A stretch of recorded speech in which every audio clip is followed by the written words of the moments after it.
Episode set to release on Thursday, July 24th in the United States and Canada. This is a show called What Chaos, presented by Prize Picks. Download the Prize Picks app today and use code WhatChaos and get $50 instantly when you play $5. Prize Picks, run your game in Boston, Massachusetts. My name is David Bean. Across the internet is Pete Blackburn, and across the room is Sean DePaz. Sean, people do the across the room stuff with you online and on Twitter. You notice that? I have. That's a thing that's kind of caught on. I always thought that it was something that was just for us. Nothing's ever for us when you do it publicly on a podcast, I suppose. How's it going, Pete? It's going good. Thanks for asking, Sean. Much appreciated. How are you? I'm doing all right. It's not a whole lot going on right now. Okay. Well, then, Pete, why don't you tell the folks it's on the show? Because that's going to change Sean's mind about what's going on. Today on the show, we will be talking about trades imminent, question mark, exclamation point. It's very, very excited. We're asking, they're going to be trades. We're not talking about trades.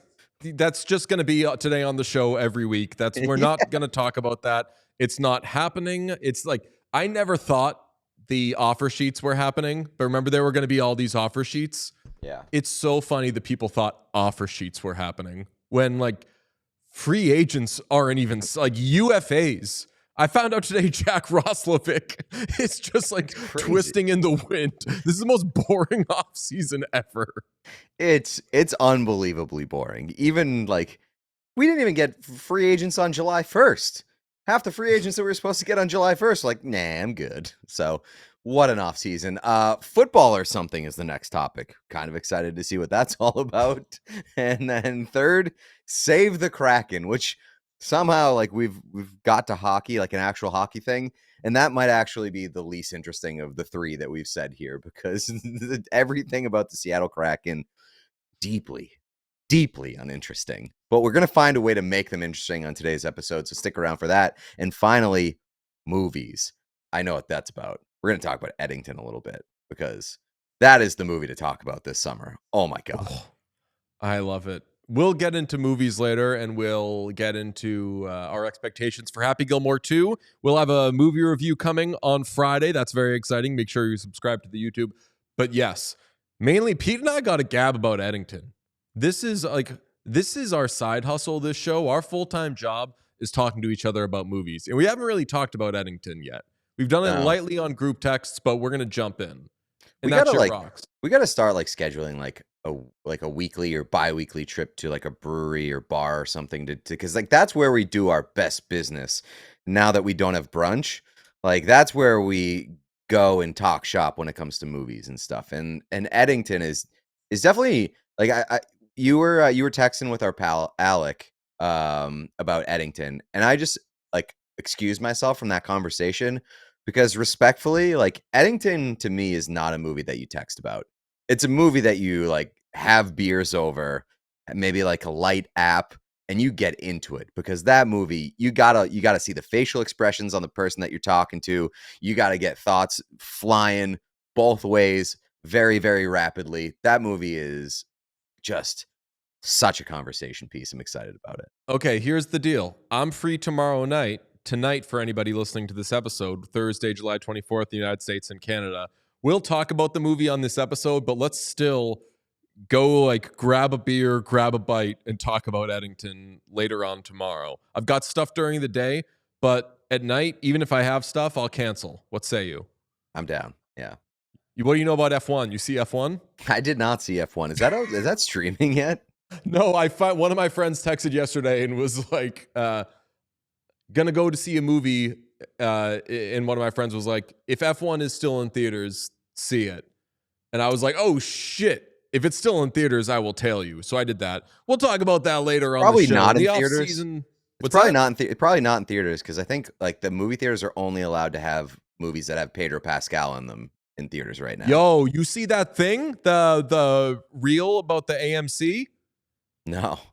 It was like, come to AMC where you can see a Pedro Pascal movie or a Pedro Pascal movie or a kids movie with Pedro Pascal. And like the cameras just move. Like Pedro Pascal is in everything. And I'm not going to name names. There is a hater in my life not named Sean who has always kind of been like, Pedro Pascal is fine. You're all just really excited about him. And I knew that at some point we get Pascal fatigue. I don't really have it, but I think it's fair if the world has Pascal fatigue. I mean, if you don't have it now, you've missed the boat. Yeah, you don't get to say you have it at a later point. You get to say it now. Chat, let us know if you have Pascal fatigue. I don't. I think he's just like a lovely human. I hope he seems like a lovely human. He's a good actor, and I have no problem with him being in everything. Speaking of great humans, I don't follow many celebrities on the IG, but I always followed Malcolm Jamal Warner. And we lost the great Malcolm Jamal Warner, star of The Cosby Show. And I don't know what there is to say other than like Ozzy died too. So like the celebrities are dying, very sad. Ozzy meant a lot to me in middle school and high school. Anybody who plays guitar listens to the music of Ozzy Osbourne because he has such great guitarists. But Malcolm Jamal Warner, for some reason, that's like an especially tough celebrity death for me. Like Cosby Show was my favorite show. Theo was a very good role model for dumb kids who aren't like actual bad people, like kids who will get yelled at by their parents, but like don't light things on fire. That was kind of my lane. So Theo Huxtable, like absolute role model. Were you how like into Cosby Show were you? Like 20%. Like it used to be like on TV and I would watch it, but I wasn't actively a fan and I didn't really like go through the Cosby Show. He seemed like I was going to say everybody on that show seemed like the best. Yeah, I think that would be a very bad take. Very bad take. One of them, no. Sean, was that just way before your time? Yeah, I have no experience with the Cosby Show. Sean, unbelievable. Let me ask this question. What was on Nick at Night when you were growing up? Full House was the big one. Full House and Fresh Prince. And George Lopez Show, I would say, were the three big ones. That's crazy. But like by the time I got to like the high school, they started putting Friends on it, but I have kind of always hated Friends. But yeah, I feel like there's probably some other ones, but those are like the big three. Like Full House and Fresh Prince were like an every night experience for me. DJ, what was Nick at Night when you were growing up? It was I Love Lucy. Yep, same. It was Taxi. Did you have I Love Lucy? No, I forgot about the Nanny. Oh, yeah. I love that show. No, that was in prime time when I was growing up. Oh yeah. So like when I was growing up, it was if you were watching like family shows, you were watching Home Improvement or you were watching The Cosby Show. Home Improvement was another one when I was a little younger. Yeah. Was that on Nick at Night? Yeah, at one point. Yeah. Wow. I mean, great program. My household was a big Porque No Los Dos on the big Home Improvement versus Cosby Show debate that was never happening that I just made up right now. But I feel like those were like the two kind of parents can watch with their kids and have a laugh show. And yeah, I had I Love Lucy. I had Gilligan's Island, Golden Girls. Gilligan's Island eventually, Brady Bunch eventually, yeah. Taxi was happening. Oh, Mary Tyler Moore was happening. I don't think I had that. Lots of Mary Tyler Moore. But I think really like the one that we looked forward to was I Love Lucy. And then like when I was in college or something and then Friends started coming on Nick at Night, I was like, damn. This is Friends being bad, on folks. Nick at Night was a real tough hit because like Friends was so like the show. And like when I was growing up, Nick at Night was the old people's shows. Like that's exactly what that was. It was just like the adults who stayed up late and their favorite shows were on there. And I was like, oh, that's like the gross adults. They watch Nick at Night. It's all these like black and white shows. And then in college, all of a sudden it's Friends on there. And I was like, okay, I'm the gross adult now. Oh, you know what? I Googled 90s Nick at Night lineup, and I left off Happy Days. Lots of Happy Days. And I had no problem with that. Happy Days, great program. Really confused me. I did not understand in the moment that it was not set, or that it was not shot in the 50s. It was a show in like the 80s about a family in the 50s. So I was, for years and years and years, like maybe even, it still happens now, I'll see Ron Howard, and I'm like, he looks fucking incredible. for being 98 years old. 302 years old? He looks amazing. Why is nobody talking about it? And everyone's like, oh, he's always wearing that stupid hat. And I'm like, yeah, it's because he's probably like so bald that his head is like going underneath his brain at this point. Can't believe he's narrating Arrested Development at 110 years old. Yeah. Nick at Night is now anchored by Friends, Modern Family, and Big Bang Theory. Oh my God. Even that makes me feel old because I grew up watching Big Bang Theory and Modern Family. That's crazy. You see Julie Bowen's in the news? Yeah, why is she? Just because of Happy Gilmore? Happy Gilmore. Yeah, I was gonna say I've seen her pop up a bunch recently. She was in Happy Gilmore? Yeah. Oh, legend. Just a legend's legend. I saw a video the other day of somebody who had to name Pokemon or celebrities, and he could name all the Pokemon and he couldn't name any of the celebrities, and all of the celebrities were the cast of Modern Family. It was very, very fun. That's great. Did not know who Ty Burrell was, didn't know Sarah Hyland, didn't know Julie Bowen. Then the last celebrity they showed was Joe Flacco, and he was like, Joe Flacco. What a game. Yeah. Okay. Let's do it. Let's talk some football. Sean, training camp underway. Yeah. You excited about it? I am, because the Bills are on Hard Knocks this year. Oh, are they? Yeah, which is I guess they've run out of. I guess they've started to realize that people aren't that interested in watching shitty teams, so they wanted to see a good team prepare for this season. Wait, so how did they get the Bills? Because I know they instated like these rules where like these teams had to qualify. Did they just tell the Bills you're doing this, or did the Bills volunteer? I think they told the Bills they're doing it. Last season at Highmark, boys released the red helmets from my childhood. It was very awesome to see. It is currently my my wallpaper on my phone is the Forever Handsome Josh Allen, which you can see. Very excited about that. But otherwise, it's very weird because there used to be a time where I really cared about training camp. I don't give a shit now. Just start the season. I was going to make a show topic today, like one change we would make about uniforms, because in week 18, famously, the Bills have recently announced they are wearing the red helmets, which is just amazing. Last game at the Ralph, I need them to bring out like the red end zones and the helmet center, like 50-yard line logo. Really bring me back to like the early 2000s. I'll say though, like my least favorite day of the sports year might be first day of NFL training camp, where social media is an exceptionally not fun time. Everybody doing I guess it's good that nowadays you can keep up with like who's having a good training camp, but the thing of one reporter is tweeting the passing stats for the quarterback in training camp, therefore I shouldn't be left behind, I should do the same, is like, oh my fucking God. Especially like I got to see Josh Dobbs passing stats. I was going to say, or when it's like a 20-year-old who's never passed in the NFL in his entire life. And he had a tough first day of training camp. That means insert rookie quarterback is going to suck for the rest of his career. Yeah, I have no interest I will say, I wish that existed when Zach Robinson was with the Patriots in training camp. That is the worst, respectfully, the worst athlete I've ever seen or like covered was Zach Robinson trying to be an NFL quarterback. Was astonishing. Throwing passes to, I think like Aaron Hernandez, and just like the best pass catchers ever, and just not even close.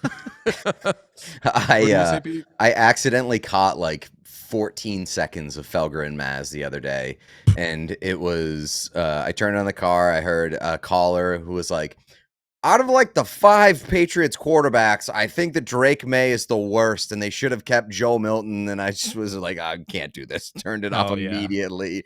Day 1 of training camp, just being like, Drake May is the Patriots' 5th best quarterback. Get this guy out of here. Is amazing. Here's the thing, behavior. Pete. Like Sean knows this. He's a Bills fan. You might even have a quarterback, which like I think the Patriots definitely do. I'm a big Drake May guy. Yeah, same. You might even have a quarterback, but until you're positive you've got like capital T, capital G, the guy, everything's on the table. The backup's better.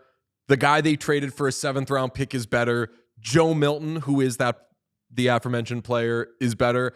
I'll just say, like, I think it's crazy. And I've had a lot of disagreements with Patriots fans over the years. I think it is crazy that Patriots fans aren't psyched about Drake May when they were so psyched about Mac Jones at this point. I mean, I was doing TV the other day and they asked, the topic was, will Drake May be a top 10 quarterback this year?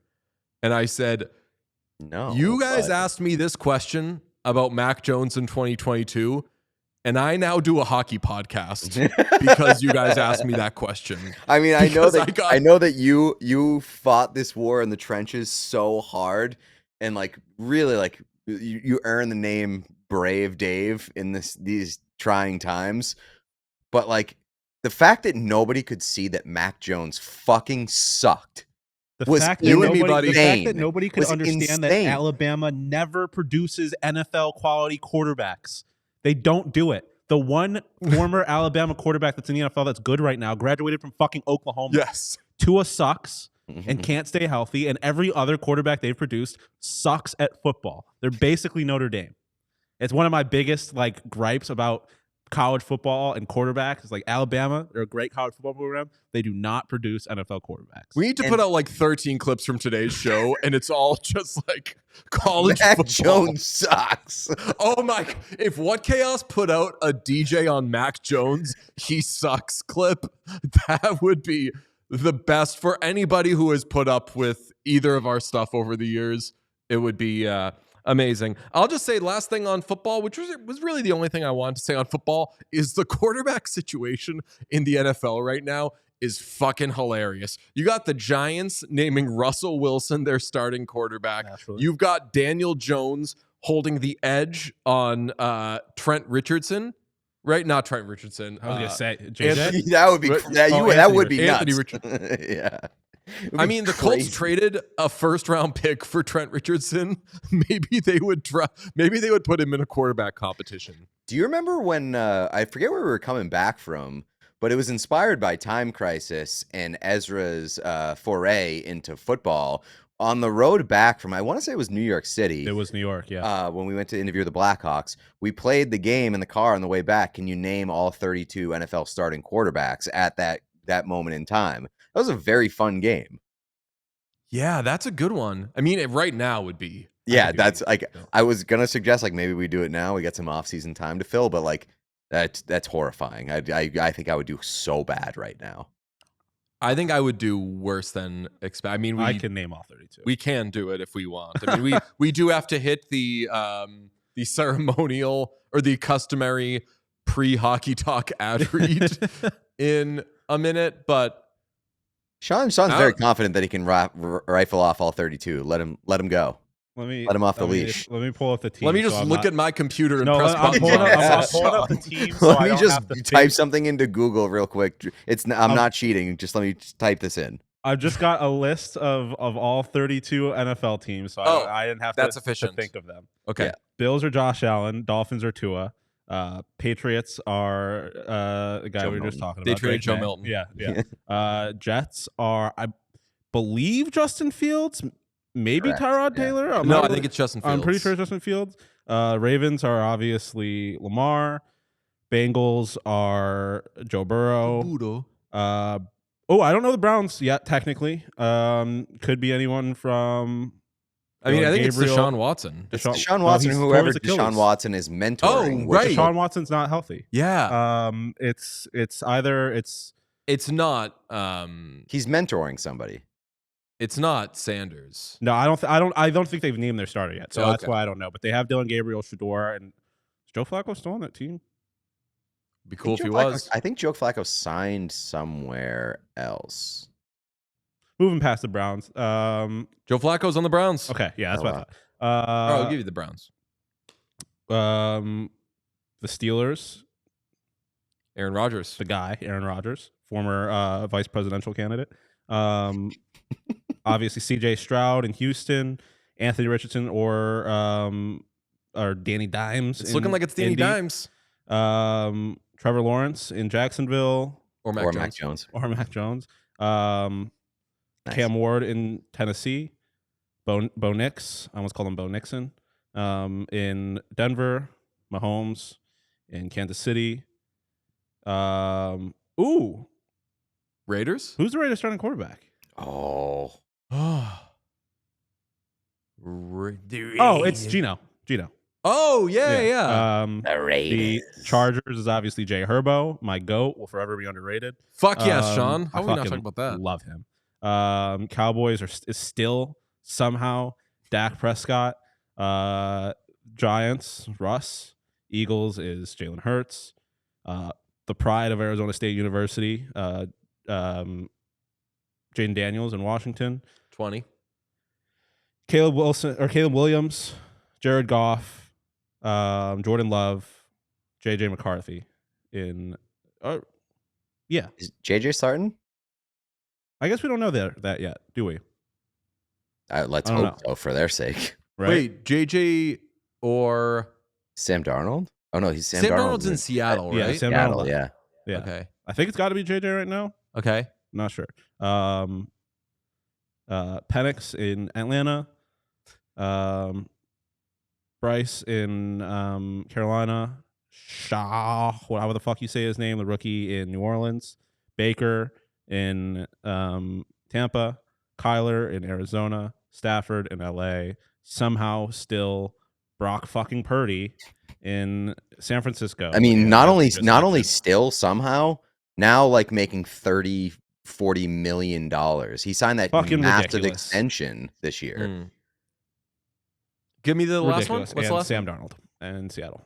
Sam Darnold in Seattle. Tough times for Kirk Cousins, huh? Yeah, It's like I I mean- just get in a bag to do fuck all. pretty good times in other ways. Okay. Sorry Well, to Brock Purdy. He's making $53 million annually. Crazy. Great job, I wish Sean. nothing but the worst for the Good San job, Sean. Francisco 49ers. Thank you. Sean, we knew that you could do it. And we know that if you want to be like me, you got to get on Prize Picks. I'm not talking to you specifically, Sean, because you're already on there. Pete, you're on there too. We're sending each other our Prize Picks cards in our group text. We're tweeting them out. You can find them there. I got one going tonight. It's a 3-way WNBA one. In the offseason, I just like doing WNBA DFS. It's fun. It makes the games more enjoyable. It is the number one way to do DFS. That is with Prize Picks. And Prize Picks has all sorts of fun things going on, such as Flex Play, where you could still get a little something, even if not all of your picks hit. So, let's say you want to double your money. That's still in play with Flex Play, even if you are one away.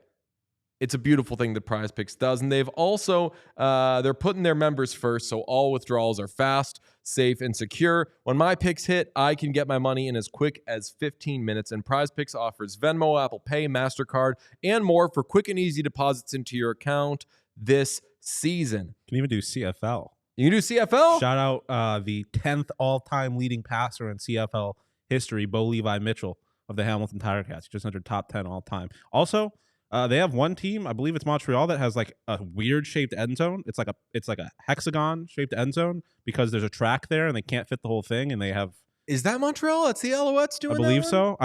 I just learned about it this previous week. So I've been to an Argos game. Never been to a CFL game. I I've knew been- somebody. I was good friends with somebody whose brother was on the Hamilton Tiger Cats when I was in high school. But I went to the Guy's just a Toronto huge Argonauts. Hamilton fan. huge Hamilton Yeah. fan, Classic. even before the musical came out. I saw Michael Bishop start a CFL game. Damn. Michael Bishop, speaking of backup, might be a little before both of your No, times. I remember Michael Bishop. Okay, yeah, he was the Bledsoe's backup that everyone was like. He was like the Yeah, like he was the preseason god. Yeah, Where like I right. would watch preseason games just to watch Michael Bishop. Oh, yeah. Yeah, that guy cooked. Download the app today and use code WhatChaos. Get $50 instantly after you play your first $5 lineup. That is code WhatChaos and get $50 instantly after you play your first $5 lineup. Prize Picks, run your game. Let me tell you about Factor meal kits because summer's here. That means more sun, more light, more time in the sun, more summer specialness.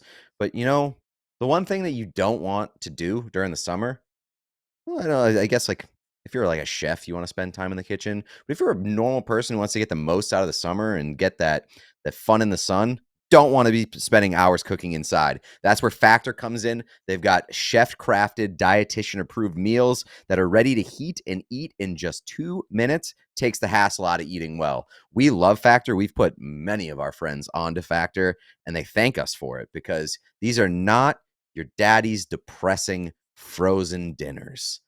What? Better. What do you mean? You're getting you're getting better at that part. Okay, cool. They are not your daddy's depressing frozen dinners. They are chef crafted and they are tasty, but you can also put them in the fridge and heat them up in 2 minutes. It's a feature. It's not a bug. They got 45 weekly meal options. You can pick gourmet meals that fit your summer gains and goals. That includes options like Calorie Smart, Protein Plus, Keto, and more. Factor powers your day sun up to sundown. You're going to get all your meals, but you can also get the stuff that comes in between, talking guilt-free snacks and desserts, and you get grab-and-go smoothies and stuff like that. So plenty of options all across the board. We love Factor. It tastes great. It's super easy to use. And if you've got an active lifestyle, just grab some Factor, pop it in the microwave, and you will be happy that you don't have to dedicate larger portions of your day to eating well. So get started at factormeals.com/whatchaos50off and use code whatchaos50off to get 50% off plus free shipping on your first box. That's code whatchaos50off at factormeals.com/whatchaos50off for 50% off plus free shipping.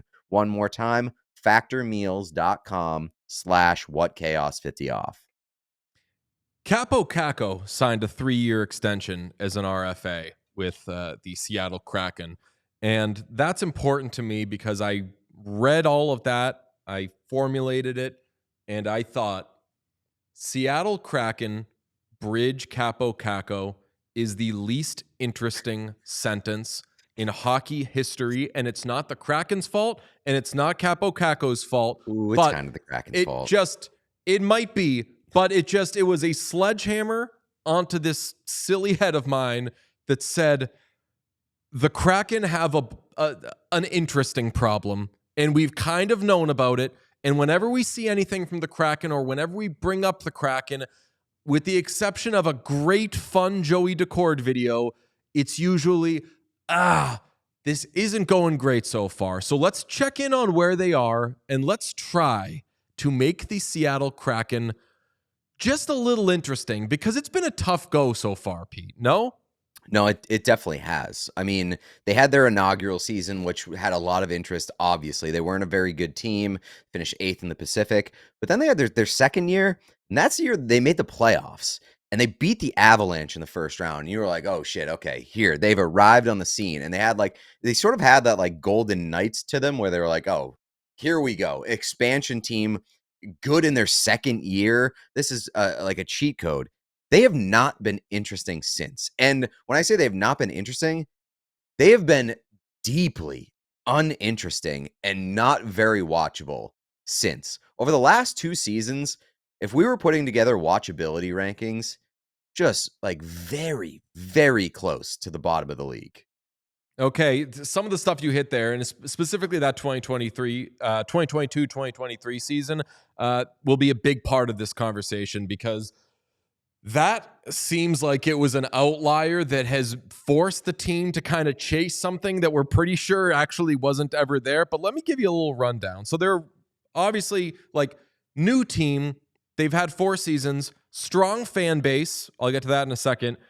A great personality player in Joey Decord, but they seem just kind of stuck in the middle. They're on their 3rd coach in 3 years with Lane Lambert. They're in a super difficult division that only has, I would say, in addition to the teams that are just like locked in and we know the teams they're chasing, at least 2 teams in Anaheim and San Jose that are clearly on the ascent.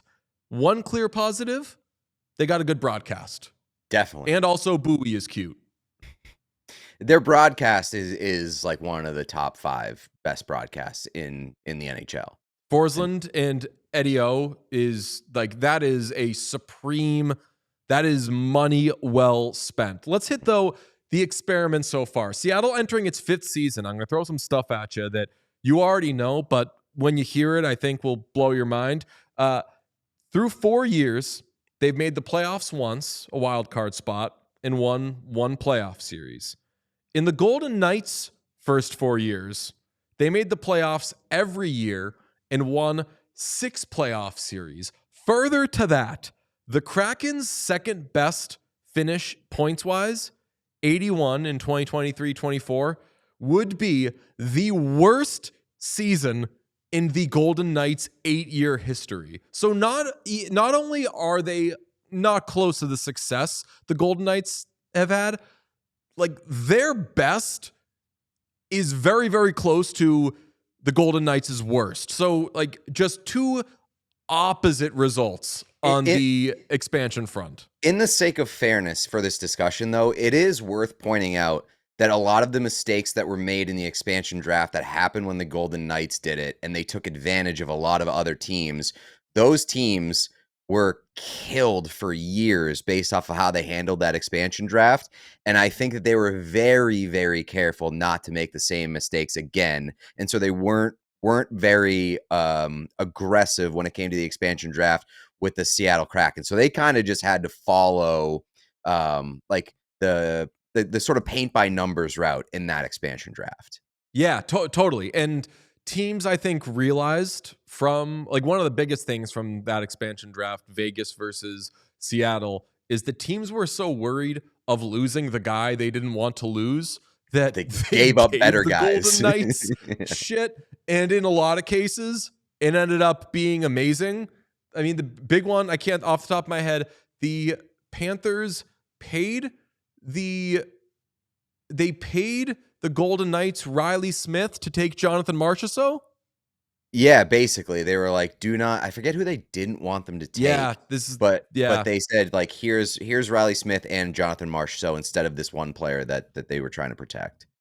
Yeah, and the Golden Knights just took all of those deals, which they should have, because they were swinging over the fences and everything really connected. Obviously, you're right. Teams were a bit more experienced with a modern expansion draft, so they knew to do better. So it was a tougher start for them. But let's discuss the one-year outlier. Kraken victims of a 2022-23 season in which they had 100 points in the regular season, got the first wild card, beat the Avalanche in 7 games, took the Stars to 7 games. And that was a really exciting time for the Kraken. And the story of that season is basically they just scored a lot. They were not a great team, but they scored a lot. And I didn't even care that they weren't a great team. I was excited about the Kraken. And Jared McCann had a 40-goal season. A lot of guys were scoring more goals. A lot of guys were overperforming. And from there, they missed the playoffs the next year, fired their coach, spend a lot of money in free agency, 7-year deals to Brandon Montour, and Chandler Stevenson. So, like, they're trying.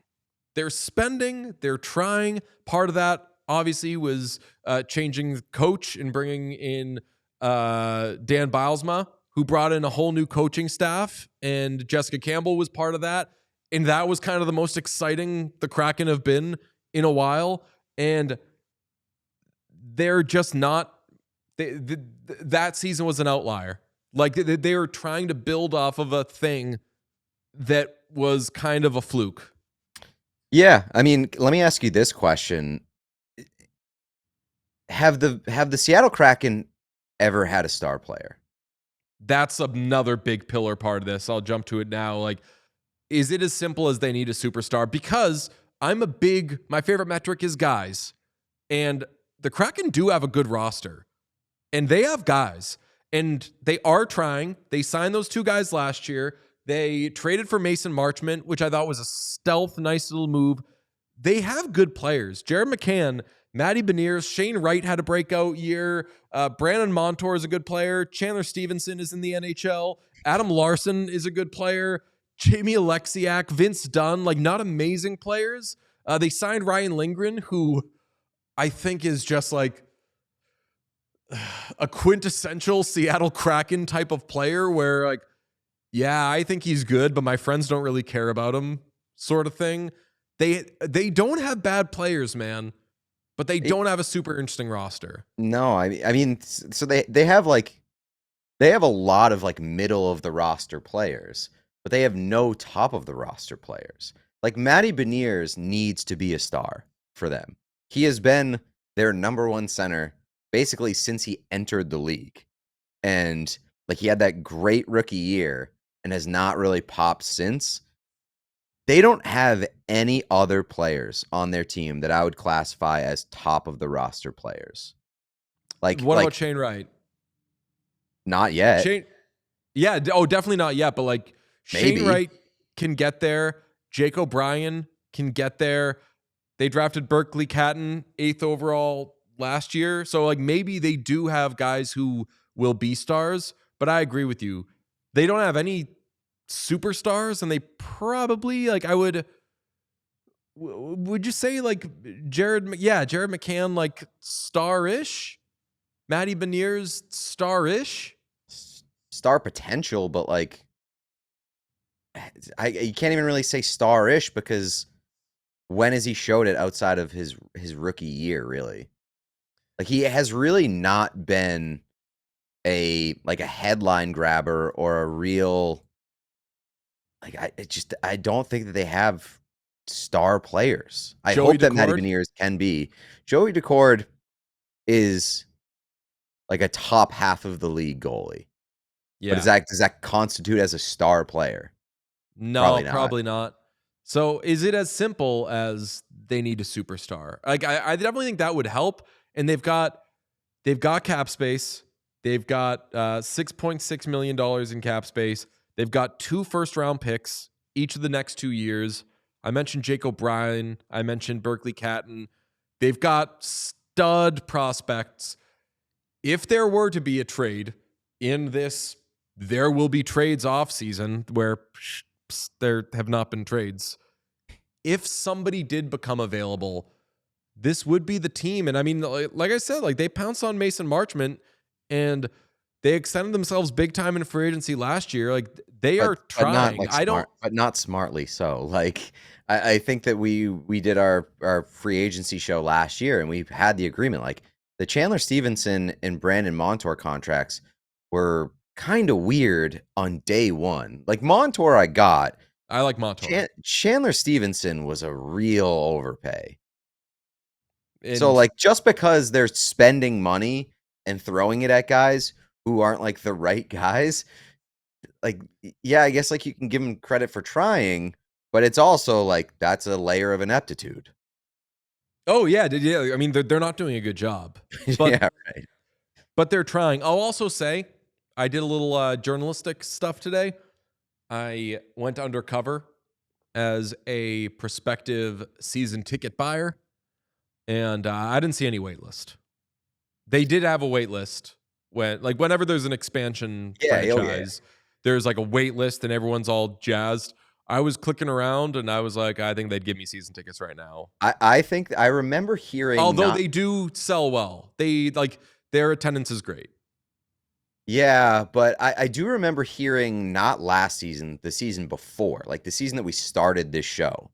I remember hearing that they felt a real pressure to turn things around and ice a competitive hockey team because fans were starting to lose interest in like the shiny new toy that was gaining a little bit of luster. And like that probably helps explain why they threw some of that money at Chandler Stevenson and Brandon Montour in free agency. But I think that toy is gaining quite a bit of rust, and they're at risk of losing some fans that they're not going to get back for a little while. So what do they do? I mean, Do you know that no one has signed a max there's only been one max contract in the NHL. You know who it was? No. Brad Richards with the Rangers. And the Rangers bought it out. And we just kind of take it as a given that players aren't going to take the max because there's a cap and they want to save space for the rest of the team or whatever. But if, God forbid, one of these, if Eichel or McDavid hits free agency next year, are they just, this team has been trying. You haven't said the magic words yet either. Yeah, no state income tax. Oh, duh. Yes. Yeah. I was going to was going to make a section that was comparing them to other no state income tax teams, but we're being harsh enough on them. We're not being harsh on them, I'll say. We're just kind of it's a fair and explaining the accurate state read. of affairs. Yeah. And like this is bringing me no joy. I'm finding the Kraken quite interesting as we discuss like how can they get good? They just have such an uphill climb, man. Like they're not touching the Knights. They're not touching the Oilers. Say what you want about the Kings. Like typically teams that were kind of locks for the playoffs, at least one will fall out the next year. But do you think that they could push for a playoff spot this year, the Kraken? I would be very surprised. They'd be a big surprise team. In that conference and that division. Like this team finished below the Anaheim Ducks last year. Yeah, and the Ducks are going to be better. The Ducks are absolutely going to be better. Definitely. Sharks are going to be better, but I mean, they're going to trade Celebrini at the deadline because he's over 18 and 1 day years old. But they don't have to worry about the Sharks right now, I'll say. Like, they're better than the Sharks. Their roster's better than the Sharks. They're going to be better than the Sharks. But, like, Anaheim's going to be better. Calgary could be better. I'm not sure. Vancouver has Probably kind of been left for dead, and I don't know how to feel about that. No, I mean, Vancouver's one of those teams that, like, we talked about it a little bit last year. Like, almost everything that could have gone wrong for the Vancouver Canucks last year did go wrong. And, like, they were just rattled by instability the entire season. Whether it was injuries, whether it was locker room fights, whether it was just general organizational dysfunction. I think that like Vancouver could be a bounce back candidate this season, but not Seattle. Okay, like, so then we've talked about the exercise of in preseason ranking how interesting we find all 32 teams. Like Seattle is maybe bottom 5, maybe bottom 3, just like so deeply uninteresting.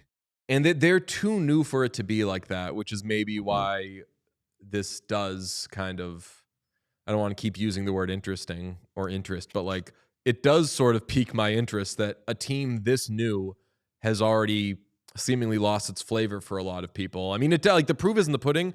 We don't spend a lot of time talking about the team. We watch the team like when they're on, if they're playing an interesting game. So it's not just like total ignorance. We saw them fuck up the Edmonton Oilers.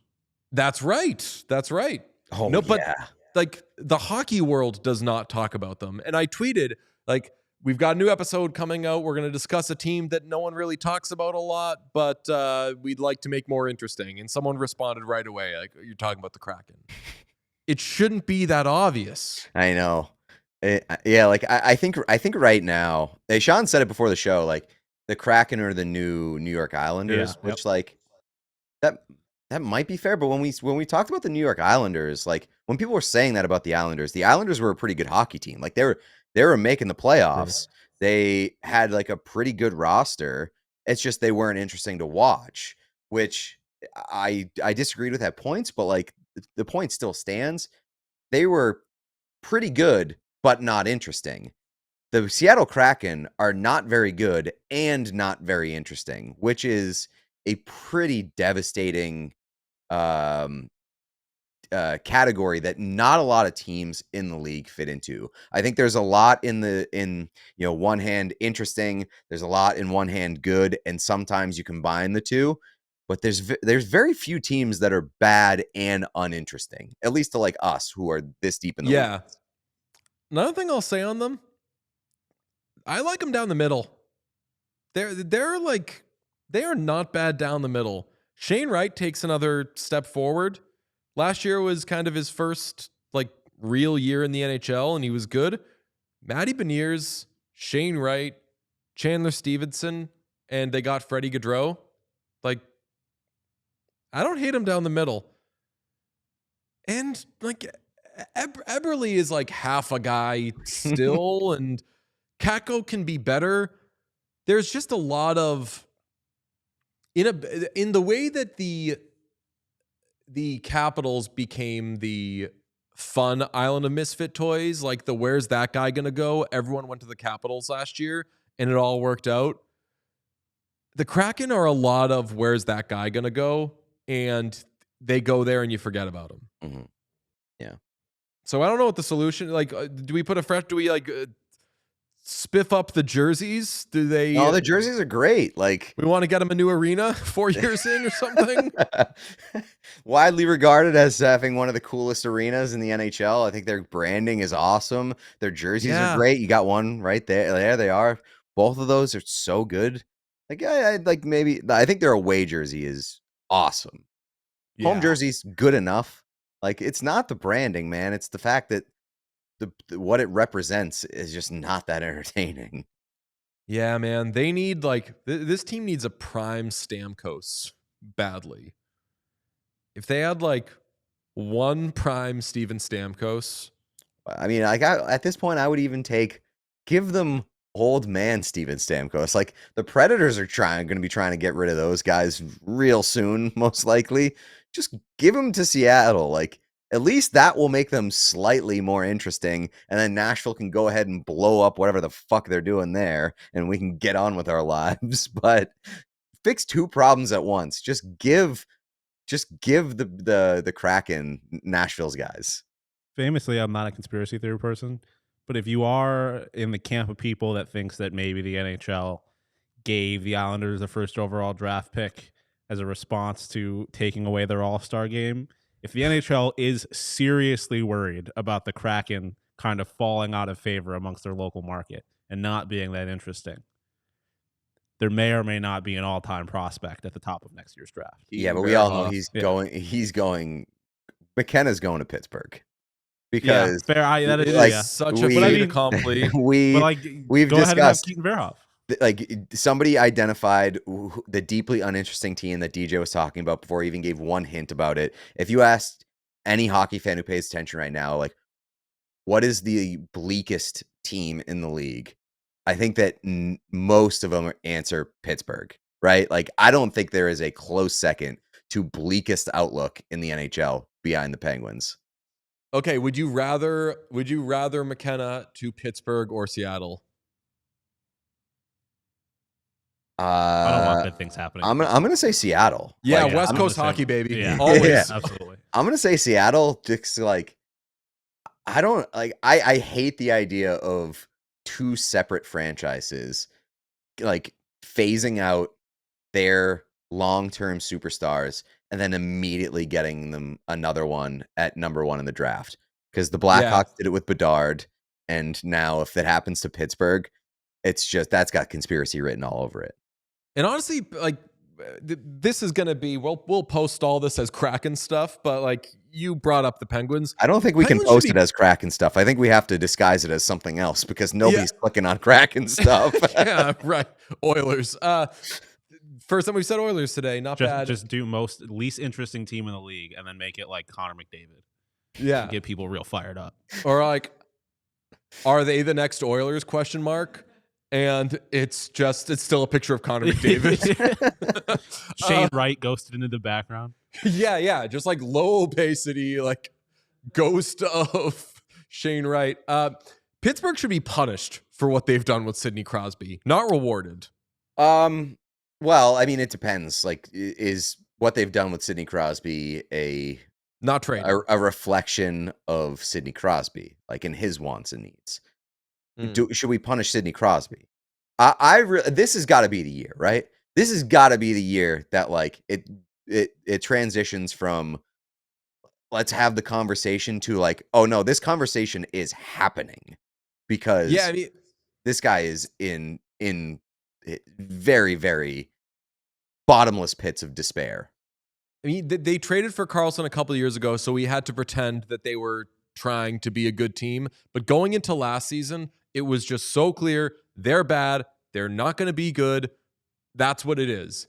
We are now 1 year further into that, and they lost Gensel during the previous season anyway, but like they just keep getting worse and they keep losing guys, and it's so apparent that they are rebuilding. So yes. And also, Pete, guess what Jeff Merrick floated on his show a couple of weeks ago? I don't know. Hey, you know when everyone was all excited that Sidney Crosby took $8.7 million and oh, what a team guy and everything?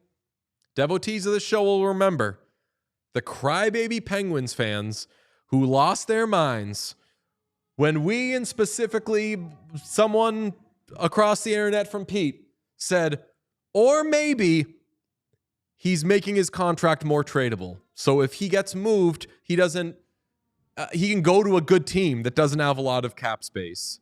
Jeff Merrick didn't report that on his show, but he brought it up as a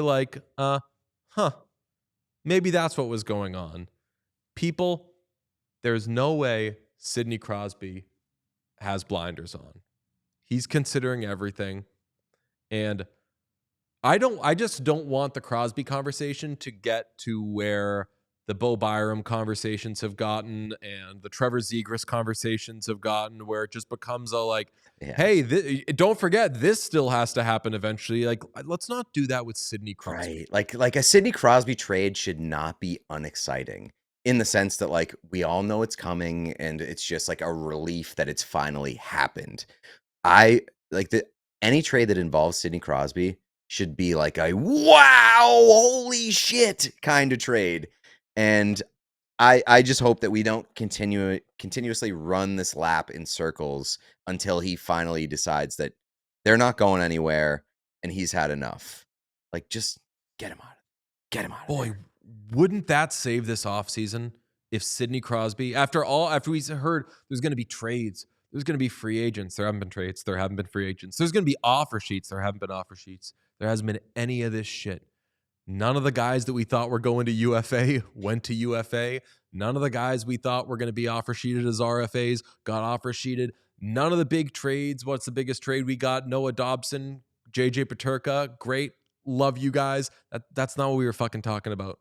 That's not what we were talking about. We were talking about big trades. Couldn't Sidney Crosby save hockey?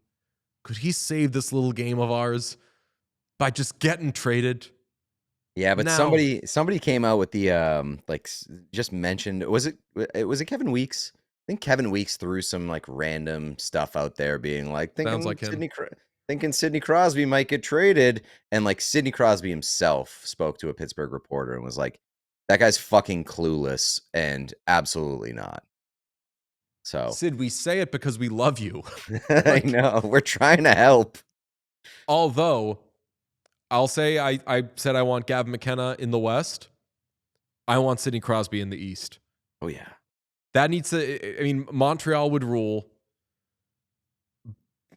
Boston needs a center. Yeah, no. Can I offer you an unprotected first-round draft pick from the Buffalo Sabres for Sidney Crosby? Guarantee that you get your guy next year, and the Sabres get one of the greatest players of all time. Make the playoffs finally. Speaking of first-round draft picks, this is going to be that would be so sad if the Sabres traded their unprotected first-round pick just so that they could make the playoffs with a like 40-year-old Sidney Crosby. Worth it. I don't give a shit.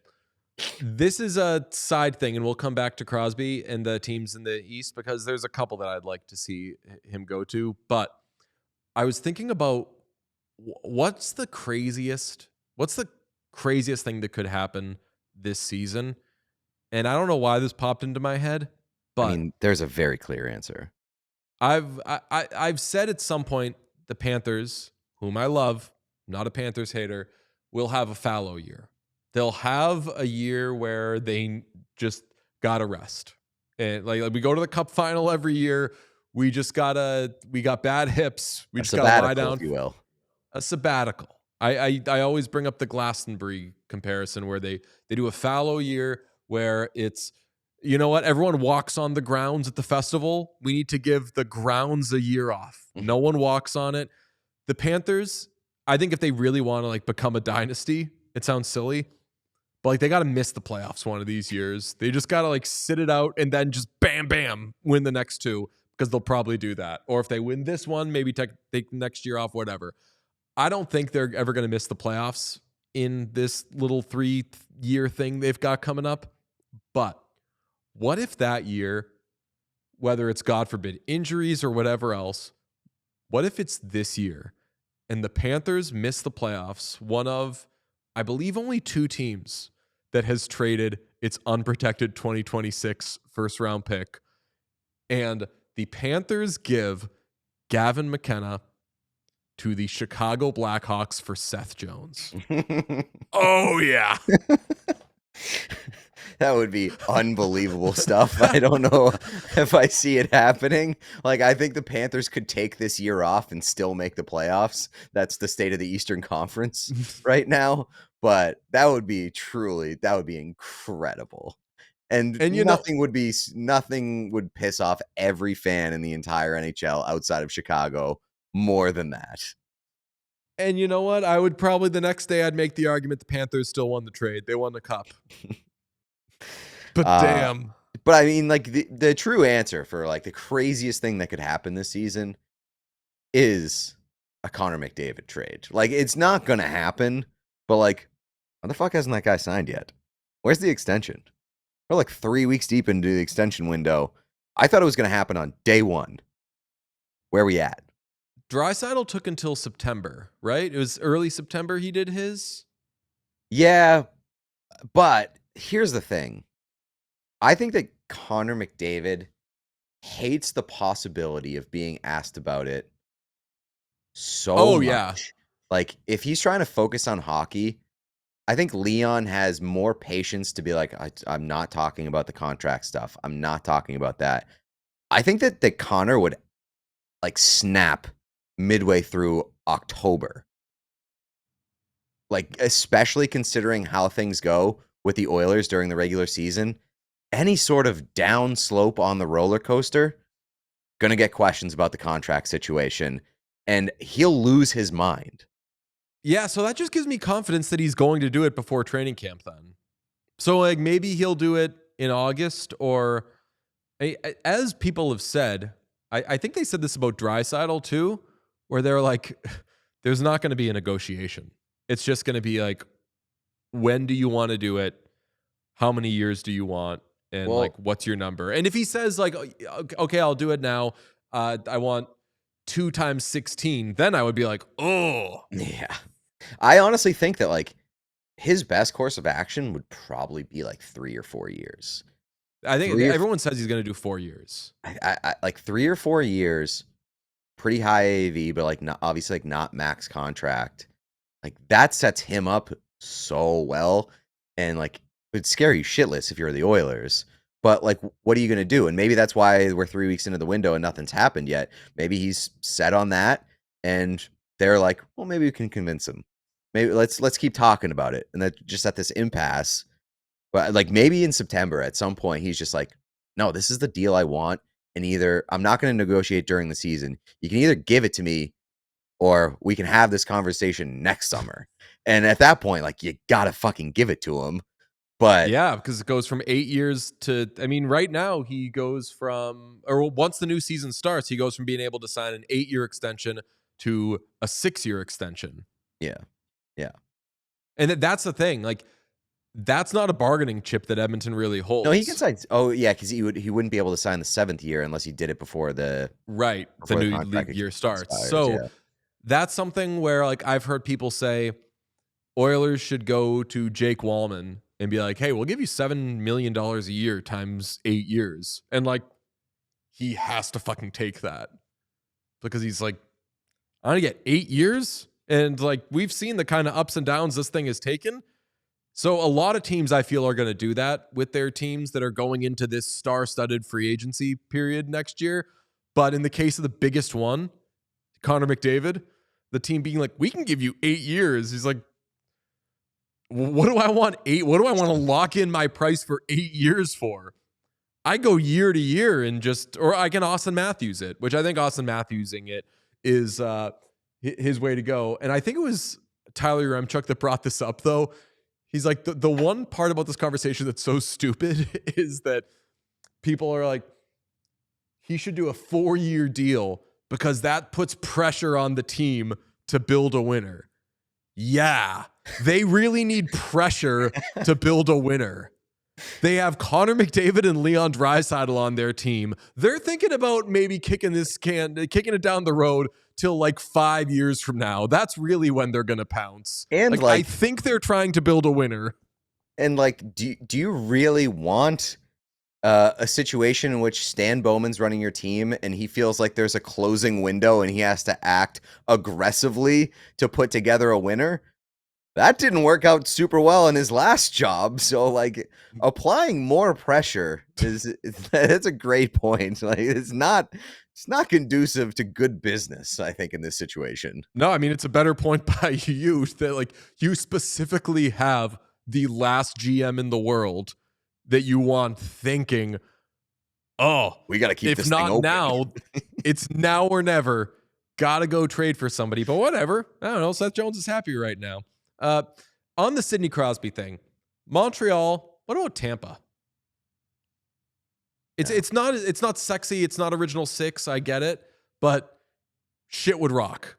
He goes from a super old ass team where just everybody got too old or all the good players left or the team had Kyle Dubas calling shots to another kind of old team, but he can hang with all those guys. They're so much better.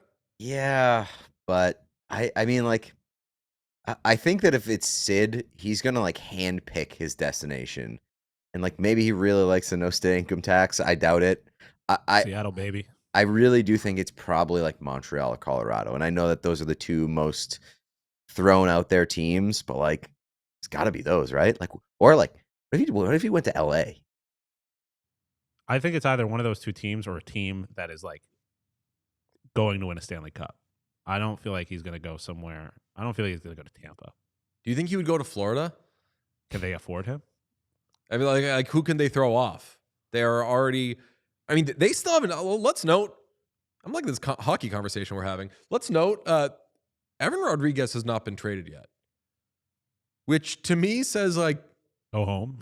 Maybe they're just not going to fucking trade Evan Rodriguez. Like, because there was a little bit of media reporting pushback to, hey, I know that everyone sees their cap situation and says, okay, well, Evan Rodriguez is the odd man out. Not necessarily. That's such a Bill Zito thing. Can't sign all the guys. Yeah. I might be able to find a way to. What the hell's he going to do? He's going to keep Evan Rodriguez and also get Sidney Crosby. These are the questions life asks us. It's a good question. Like, how do they get under? Like, you look at their roster. They're like $4 million over right now, are they? Yeah, something like that. I think it's like 3.725. Yeah. Like, how do you get under? Rodriguez is the clear one on paper that you say, all right, they can dump that guy. They're still not under. Like less than $1 million over if they trade Evan Rodriguez. But I don't know. But they also all of their contracts are unbelievable. I know that like that's how their team is so unbelievable. Like, there isn't even a give a team a draft pick to take this like fine contract situation. Like Anton Lundell, 23 years old, making $5 million a year for the next 5 years? Amazing. Yeah, it's absurd when you look at their Sam Reinhart's deal was a sweetheart deal the moment he signed it. I mean, it's crazy. With the exception of Sergei Bobrovsky, who's making $10 million a year, which like still like given what he's been for them and like how he's been the final piece at certain points, you look at their like Puckpedia page, that thing is a fucking masterpiece. Oh yeah. It is a masterpiece. That team is so well built and so well structured. Don't think we even mentioned this name during the Kraken conversation. Do we know why Sam Reinhart ended up on the Florida Panthers to begin with? Devin Levi. The Buffalo Sabres. Business acumen of Seattle Kraken general manager Jason Botterill. Oh, yeah. That's who's running their team now. Just saying. So it should definitely get better for you Kraken fans. Not amazing. Oh, So man. the deal is Bob with $3 million retained. Oh, my God. I just thought of the... Straight up for Stu. How funny would it be if the Panthers traded Sergei Bobrovsky to the Edmonton Oilers? Yeah, for Stu. And then they beat the Edmonton Oilers with Stuart Stu? Skinner. Yeah, They absolutely would. That would be the best. Oh, That- God, I want nothing more That on would this be planet. the best. Like, that might be the craziest thing that could happen this NHL season. I would feel so happy for Stuart Skinner. Like, That'd be but- so awesome. Definitely But within we're the all- realm of possibility. Absolutely. Yes.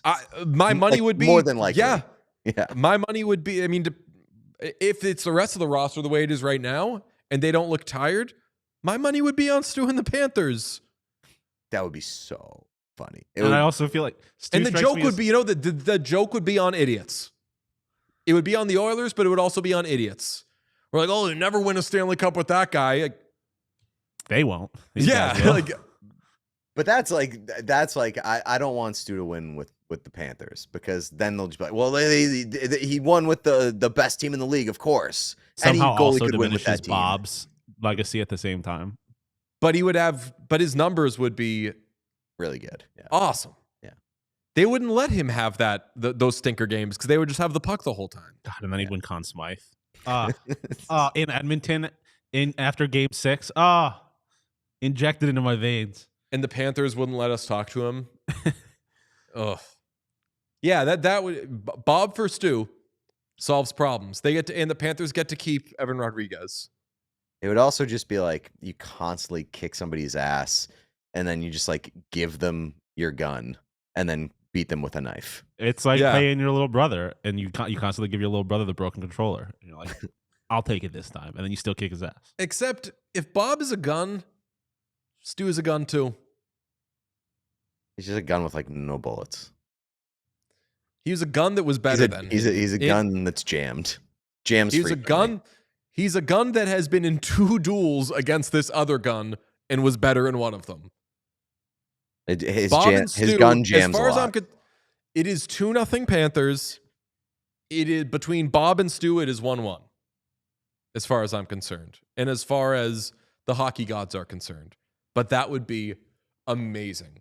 That is how the Panthers get out of cap jail. They trade Bob to the Oilers for Stu. Anywhere else you want in the East for Sidney Crosby? Boston. No, not. I mean, Detroit could be fun. I mean, Detroit's Just got... not the Rangers, man. Like, not the God, Rangers. Yeah, not the Sick Rangers. to my stomach. Okay, well, let's talk little movies, because Happy Gilmore 2 comes out on Friday.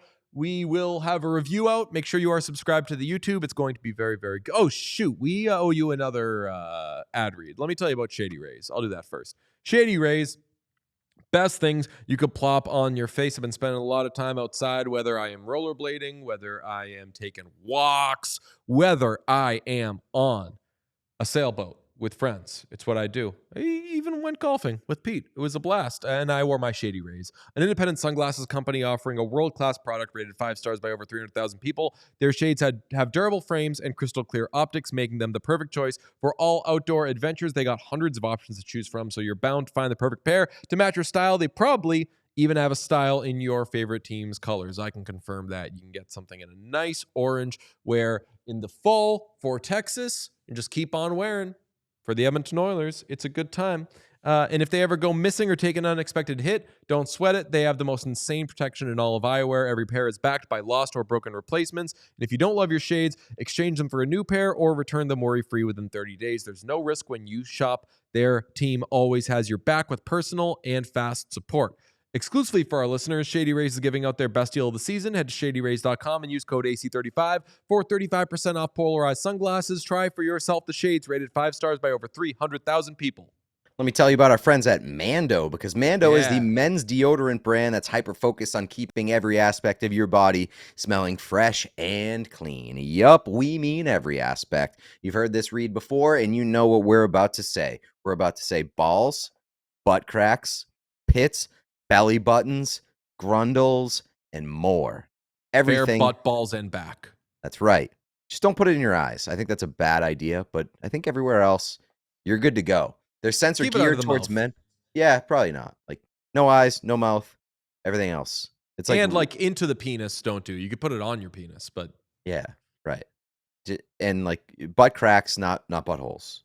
Anything that like provides entry, kind of like don't put it proceed with into caution. anything. Yeah, Yes, proceed don't put with it caution. into anything. It's a very surface level product, but it's very important that you smell good because nobody wants to spend time with somebody who kind of stinks. Let's be honest about it. Unless it's Paul Giamatti's character from the Holdovers, because I would spend time with that guy. He's got a real delight. Yeah, it's a medical issue. Leave him alone. Is he a delight? Don't be mean. He's not. Yeah, he's a delight. He's a delight to me from a distance. Yeah, he's not a delight to the people that he interacts with. That movie is one of my favorite movies of the last several years. So fucking good. Their scents. We're talking Mando here again. We're talking about their scents. They're geared towards men. They have options like bourbon leather, Clover Woods, Mount Fuji, and Pro Sport. We're talking whole body deodorant. You've also got the spray deodorant, the cream tube deodorant. You got the wipes. All of these products, baking soda free and paraben free. So it's clinically proven to control odor better than a shower with soap alone. So get Mando. And if you want to get Mando, you go to shopmando.com. Yeah, that'll work. But you can also go to Walmart, Target, and other retailers across the country because Mando is in stores as well. Get the starter pack if you're new to Mando because it's perfect for new customers. Comes with a solid stick deodorant, a cream tube, 2 free products of your choice, like the mini body wash and deodorant wipes. It also gives free shipping. And for a special offer for our listeners, new customers are going to get $5 off the starter pack as well with code WhatChaos. That equates to 40% off the starter pack. Go to shopmando.com, SHOPMANDO. Use code WhatChaos for $5 off the starter pack. Please support the show. Tell them we sent you. Smell fresher, stay drier, and boost your confidence from head to toe with Mando. I'm getting so close to being ready to try stitching and sewing hockey jerseys, and I don't know what to do because I want blank jerseys that are somewhat current, like last 10 years that I wouldn't care about fucking up. And I don't know, like, you've got a Devils jersey over there. You wouldn't fucking notice if I did it. If I just took it and just tried to toss, like, Taylor Hall on there or something and just absolutely torch the thing. What's that? I'd probably notice. Notice if, like, any of my jerseys just, like, was looking for them and I was like, it's fucking gone. Oh, no way. I wouldn't notice. You could easily steal a lot of things from me. Yeah, I could steal like money from like large sums of money from your bank account, and you'd be like, definitely. That is probably a subscription that I'm locked into. Yeah, yes, definitely. So any listeners, if you know how to hack, here's an idea for you. Just DJ, Easy not target. mine. Not mine. Wait, so if I just took one of these jerseys, like I'm looking at, you have I've got an idea for you. What? Use the New York Islanders one, the black one. I knew you'd say that. Yeah, it sucks, and it's yours. Don't take one of my jerseys and practice. You have a shitty jersey that you actually own. Seems like a leader in the clubhouse. I could do right behind you. Who's on that Nashville Predators jersey? That is Philip Forsberg. Yeah. And that's the thing, like there are some that I could just like get a little seam ripper or stitch ripper thing, take the fucking guy off. Horrible behavior. So disrespectful. So disrespectful. I don't want to do that, but I don't know. Like I might start hitting some like Savers or Goodwill or something just to find any jersey because I do want to take some passes. Because like I got duplicate Canadians jerseys. So I could also try it on that. Yeah, what the I got- fuck? He's I got like, duplicate. I'm gonna take one of Pete's jerseys because he's got some blank ones. You just fucking loaded up on doubles and one of the worst jerseys. Sorry for making you a gift. I wasn't going to charge you for it. But you're talking about practicing. Talking about practice. Call me when you're good, fella. Some people famously are practice players.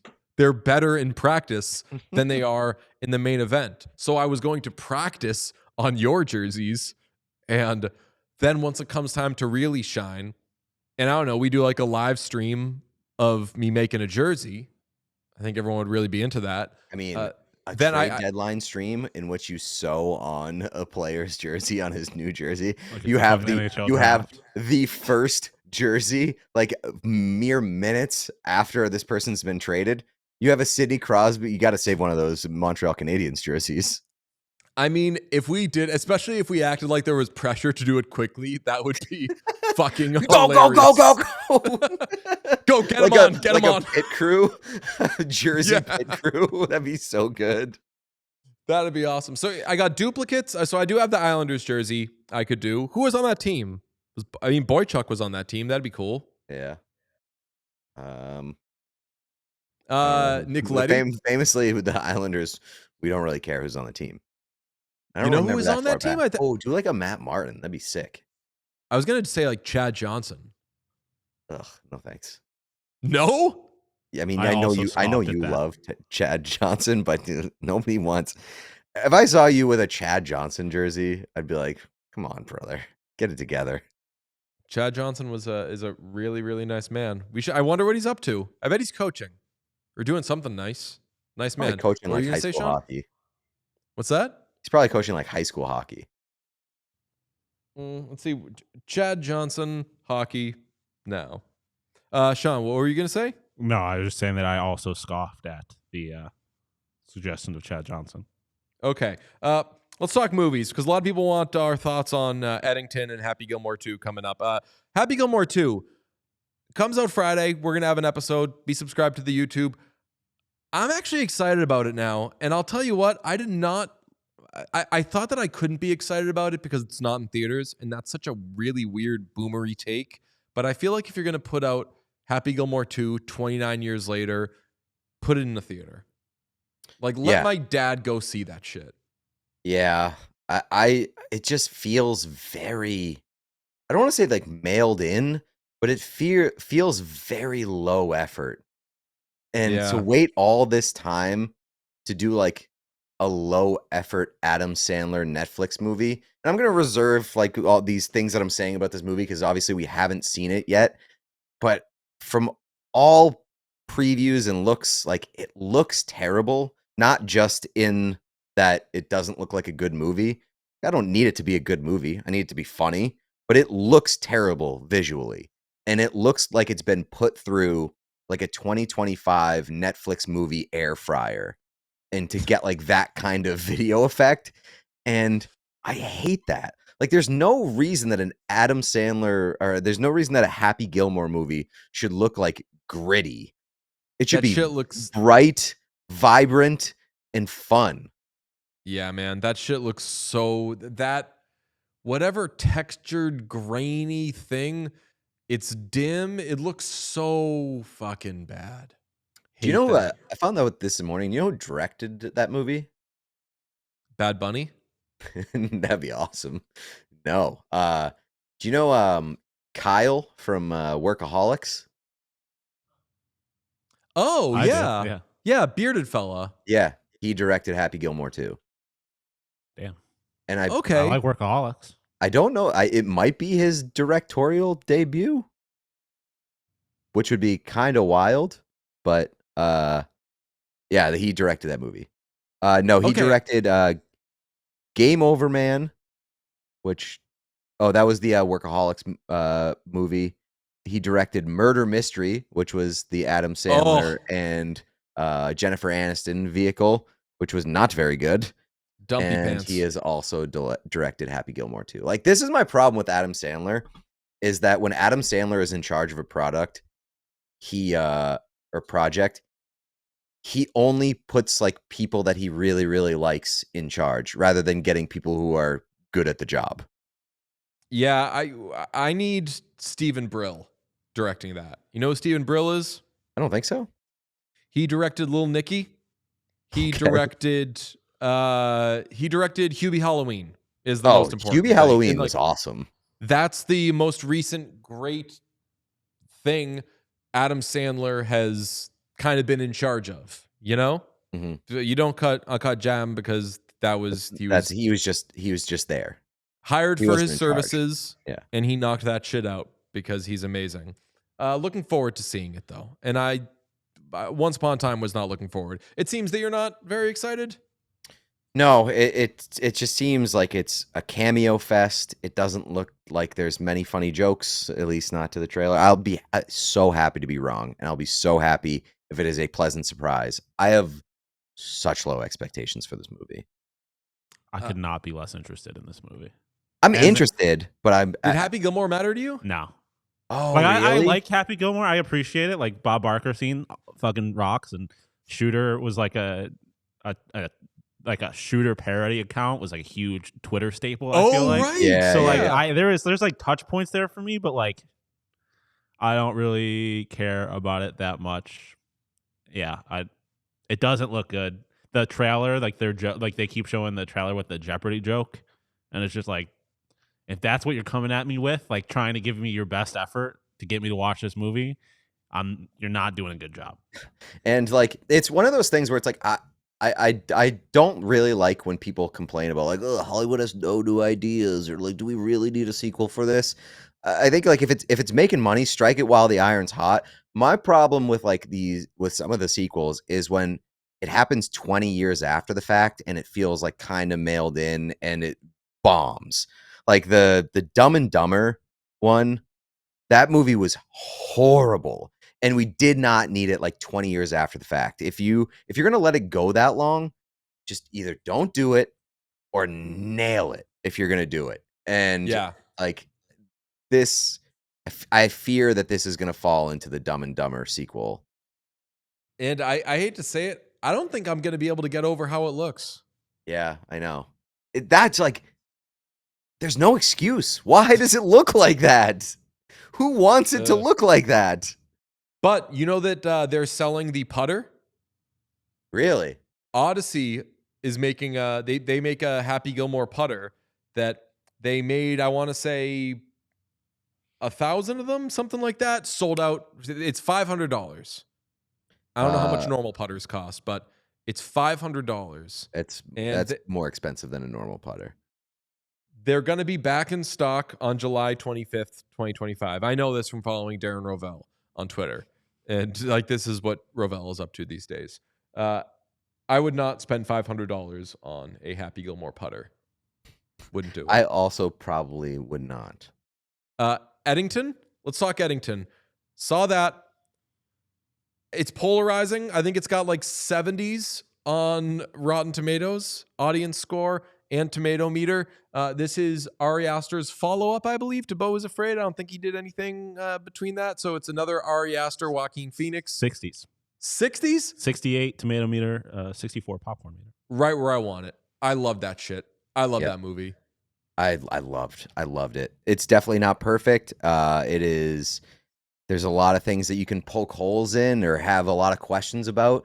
But if there comes a time where you are willing to kind of switch off your brain a little bit and just enjoy the fucking ride, this movie will rock your dick off. It is so fun. It's crazy. It's insane. Won't give anything away. I'll say that it's just kind of moving and going fast and almost not quite to an Uncut Gems effect, but just like things are always happening and you're never bored. And then it kind of ends with a whimper, but that's fine, I suppose. Like as it's you like said, it's like a 10-minute whimper. Like it's like it's 5 to 10 minute whimper, and it comes on the heels of like you already being so deeply rewarded that you don't really care. Yes, exactly. Just like madness from beginning to end. Joaquin Phoenix, I think, God, I fucking love him. Can be awesome. I love him, and he's unbelievable. In this so movie. good. I Yeah. also saw this movie, for the record. Oh, you did? I was the one that was very excited about this movie. I've been looking forward to this movie for like 2 months. Yes, I'm remembering this Yeah. now. I apologize. I did see it. I don't have as high marks for it as you guys do. Really? I Wait, enjoyed let me ask it. you this. Let me ask you Yes. this. What's your familiarity with Ari Aster, and like, do you like his I'd previous stuff? seen he did Hereditary, correct? Correct. Hereditary, Midsommar. Yeah, I've seen Beau is both of those. Afraid. I haven't seen Beau is Afraid, but I've seen Midsommar and Hereditary. Do you like both of those? They were fine. Yeah, they were good. Similar to this one, like I think, especially on a first watch, Midsummer in particular, it was just like, Jesus Christ, there's so much going on right now. I think you make a good point that you have to turn your brain off to enjoy this movie, which is not good for a movie that is so politically charged. I just don't think. I think it was very entertaining and the acting was good. There was no point made. I think it was a lazy movie. I've heard that point made so many times. He doesn't have to make a point. There is no point that has to be made here. It is a movie that is about a point in time, and I think that this movie does as good a job as anything that has been made that summarizes that point in time. Like the last handful of years from the pandemic to today, I think that movie is right now and probably will hold up as the best depiction and the best sort of mirror held up to the past 5 years. And that in itself is a good enough, like, quote unquote, like, statement made, while also having that be around a very good, like, very fun Western story. So with awesome performances. The acting, I love the acting. Fucking not a slight spoiler, but Joaquin getting slapped in the face twice. Oh yeah, did it for me. But my response to that is release this movie 15 years later, then, because I remember all of this like it was yesterday, because it basically was yesterday. You're not giving me anything in this. Like, I recognized and still do recognize all the absurdity that has been the last few years, and that was the pandemic. Like, I understand. And secondly, like, not to live out here, but the movie made it seem like everyone is equally crazy, which is objectively not the fucking case. But I like that. I like but that's that. Not, it's inaccurate. It's like not an accurate representation of what the time was. Everyone was slightly crazy, but let's be fucking honest. Some people were way crazier than other people. And also, like, again, slight spoiler, but like, the bad guy's the only guy that gets any kind of like you actually learn anything about. Like, the one that they try to endear you to slightly, and endear might not be the right word, but the one that you like get a connection to is not a good person. And like, he's the one, that's the character that gets rewarded in this movie, and I don't like that. I think it seemed like he was trying to do a little bit of a both sides, all sides kind of thing, and I don't think I don't think that is an accurate representation of what went on in 2020 and the years that followed. I mean, but I think that Joaquin's character is like an extra unlikable anti-hero. I don't think I agree with you're that. pulling for him. Yeah. You're like, this guy sucks kind of from the rip. But it is interesting that you bring up how it represented the sides. I was going to say the complaining I'm seeing about people who probably haven't seen the movie about, oh, do you have to be a lib to like it, or do you have to be this to like it, or whatever? Like, I know that you're not that mad about it, but people that are that mad about it, I'm like, yo, this kind of is how people were acting. So cry about it. The other thing is, in the first 10 minutes, they do paint the mask shaming thing in just a very matter-of-fact light that I think is going to make a lot of people, like, it made me kind of feel, I was like, damn, like, I know, like, we were trying to save lives and everything, but fuck, so many old confused people just got fucking bitch slapped, man. Yeah, but then there were younger, not confused people who took advantage of that. Oh, those people, it was the worst. What I was also say, like one of the biggest like questions that I've gotten about this movie is like, is it worth going to see? Because I like the pandemic stuff, like, makes me not want to see it. And I get that, and I think that, like, further to Sean's first point, which is like, release this 10 years from now, Yeah. and like maybe there won't be as much resistance to it, I would still say I have no interest in like watching a pandemic movie. Yeah, I agree. Like a Yeah, COVID movie. This is not a COVID movie as much as it is just a movie that takes place during COVID. Right? Well, it was Yeah, I written agree. before COVID. Yeah.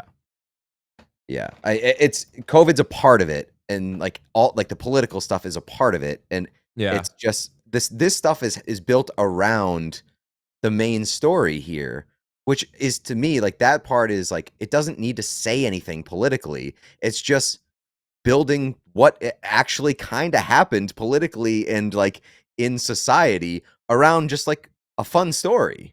Yeah, I just like have very little interest in like I guess part of it maybe was a little bit my fault because I was expecting to be challenged in this movie. It seemed like it was going to be like a really thoughtful, like there was going to be some kind of interesting point and observation made.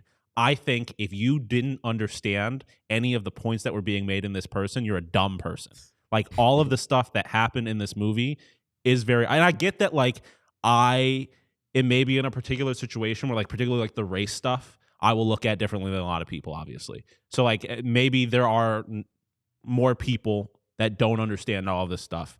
But I wanted to say to the point that you were the question that you asked of like, do you have to be a lib or whatever to enjoy it? Like by far, in my opinion, the two funniest moments in this movie were slanted towards a conservative crowd.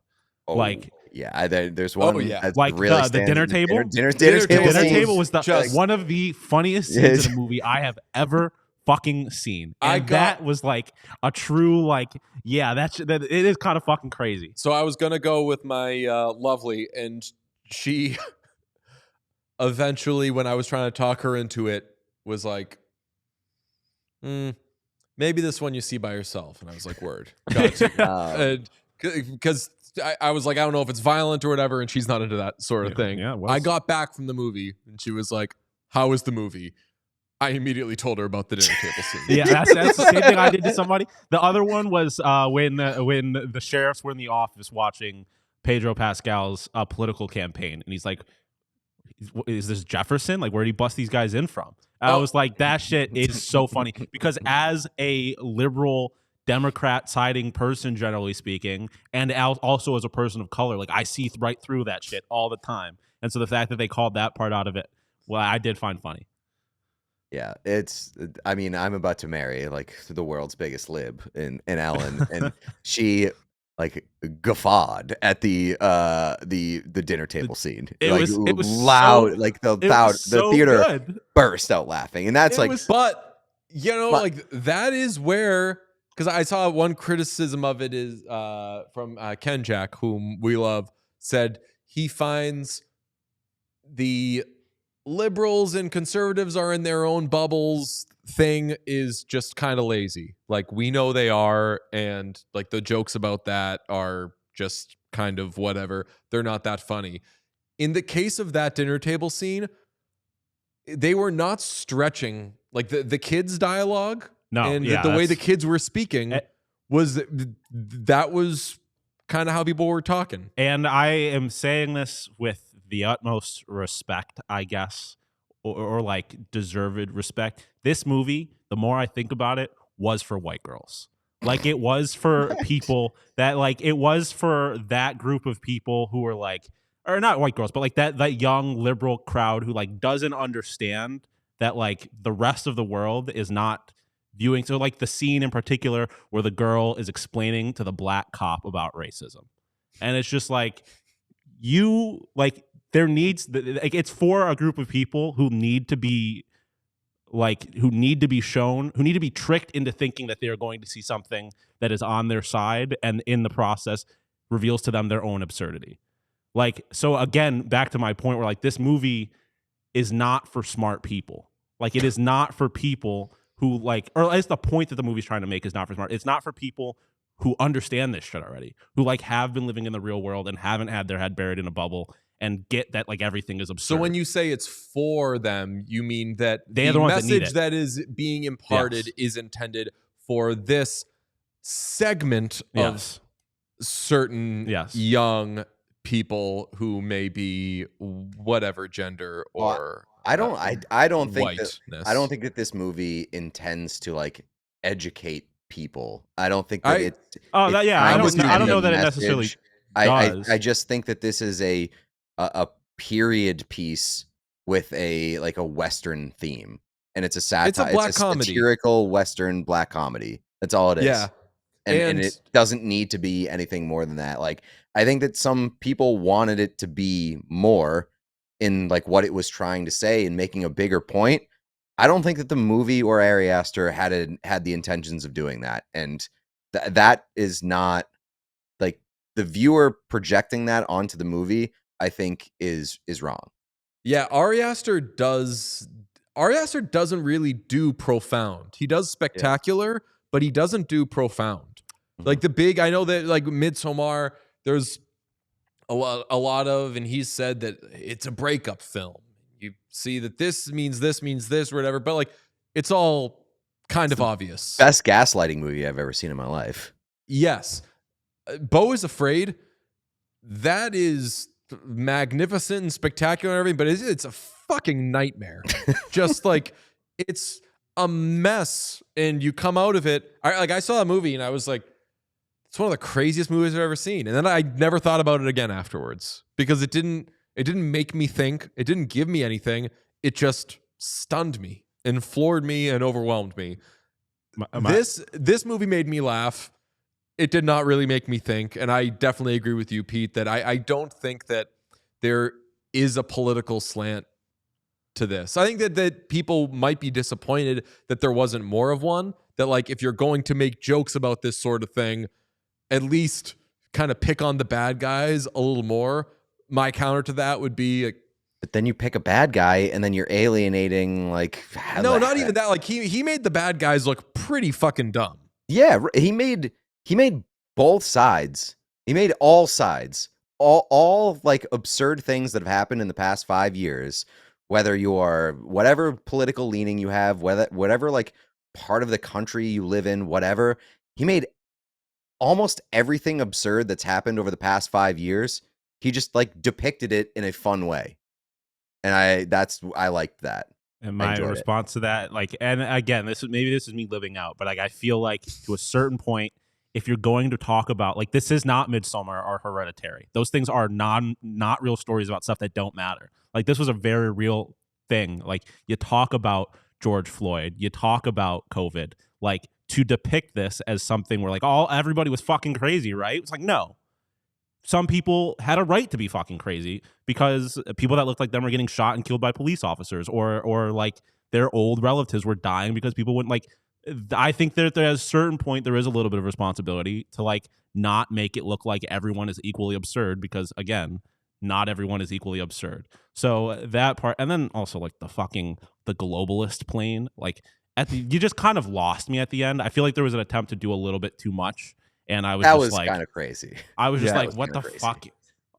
I thought I was following this movie, and then all of a sudden I was just getting smacked across the face. That was not supposed to be a reference to someone actually getting smacked across the face, but like there was just so much going on. I'm like, okay, but yeah, I don't know. I feel like again, maybe I'm living out. No, I feel like there was a certain responsibility that wasn't met when making a movie like this. But I think that he did make one of the sides look bad. He made both of the sides look stupid, but he made one of the sides look evil and murderous and horrible, whereas the other one, he was just like, this white girl's so fucking dumb. So yeah. I don't think that he was saying like this white girl's so fucking dumb equals this murderer is this, and this. Like, well, I think that one actually was depicted as being way worse, and I think he chose correctly in which side he made look worse. The Emma Stone of it all also drove me fucking crazy. Yeah, that storyline just upset me. Could have not had Emma Stone. Yeah, I didn't necessarily need. I didn't need that. But like the way that storyline ends, I'm just like, okay, all right, like the psychos are happy. I get cool. Yeah, I agree that storyline just didn't really need to be there. All right. So what are you giving it? Like Pete, like B+, A-? I would say like pretty. It's like if I'm doing Letterboxd, I think I did like I think I had like a 4.5 or something. So like yeah, 4.5. I'm not a big out of box 5. boy, but 4.5. I would have given it like a 3.5, 4. All right, Still pretty good. Not bad. I did enjoy the movie, and the dinner table scene was like some of the hardest. I think it was the hardest I've laughed in the theater since Avatar 2. And I've told the story before. Derogatorily, yes. I was very high and found it absolutely insane that they were talking to whales about their desires to start families. Like that's the most ridiculous thing I've ever seen. That dinner table scene is exactly like how I've always felt with regards to that word. It's like if you're gonna use it, you better make it fucking count.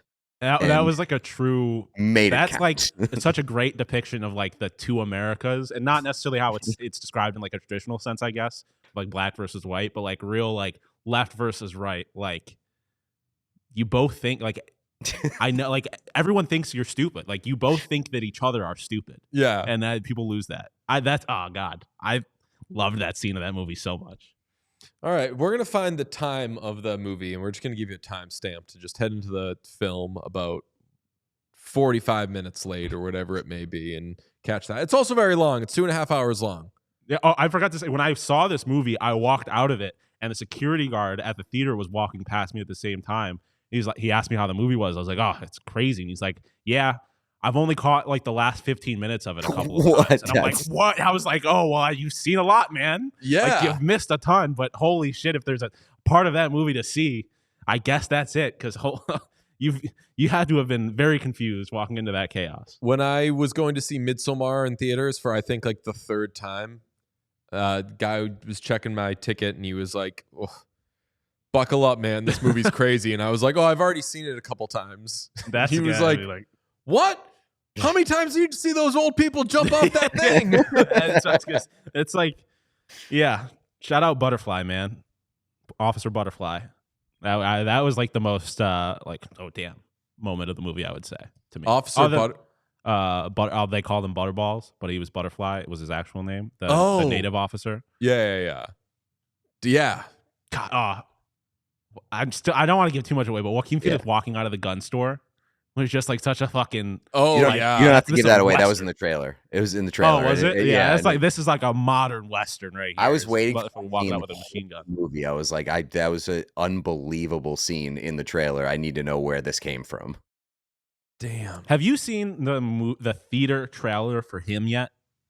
No. Because Him, I feel like, is going to be very similar to this movie, where it is not what you think you are walking into. It goes to like a whole, which is, I mean, it's Jordan Peele movie, so that's not surprising. Yeah, but it is like you think you're in for a certain kind of movie, and it will at a certain point change quite fast. Is the vibe I've gotten from that. Damn.